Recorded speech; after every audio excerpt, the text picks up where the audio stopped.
Firstly, we should think of telecoms as a utility in the same way as water or electricity. As such, telecoms businesses are generally relatively stable because they provide a critical service for the economy to actually be able to function. At the same time, these are fairly mature businesses, so the growth that they can deliver in future is maybe not as exciting as some other industries.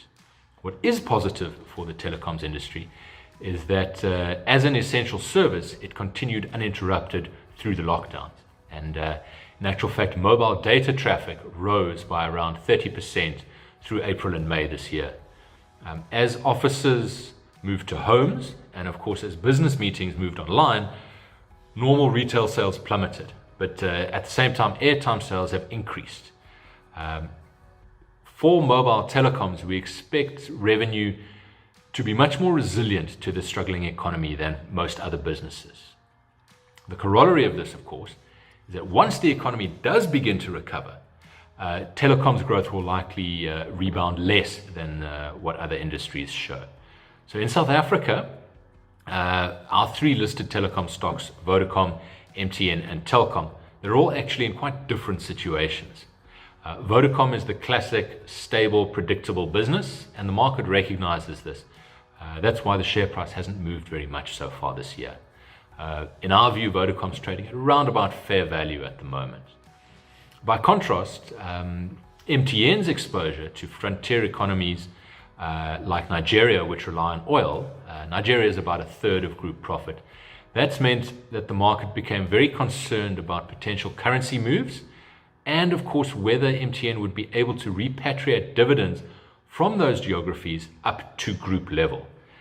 Now, in our view, those concerns were overplayed by the market, and thus MTN's share price drop has been too severe relative to the change in the underlying business situation. For us, the market is also ignoring the accelerated adoption of mobile money products in many African markets. This comes as people look to reduce their exposure to physical cash money, which of course can carry diseases.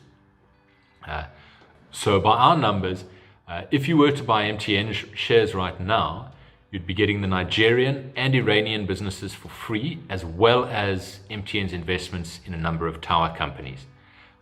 So you'd get all of that for free, and then you'd be paying a slightly below fair price for the rest of the business in South Africa, in Ghana, in Cameroon, and a number of other smaller jurisdictions.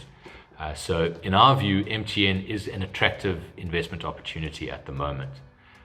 Telkom remains a conundrum for investors in that at the moment it is transitioning its revenue mix from high margin fixed line voice, which is of course in decline, towards mobile data, which for Telkom is a much lower margin business because Telkom doesn't have the scale in that particular sector.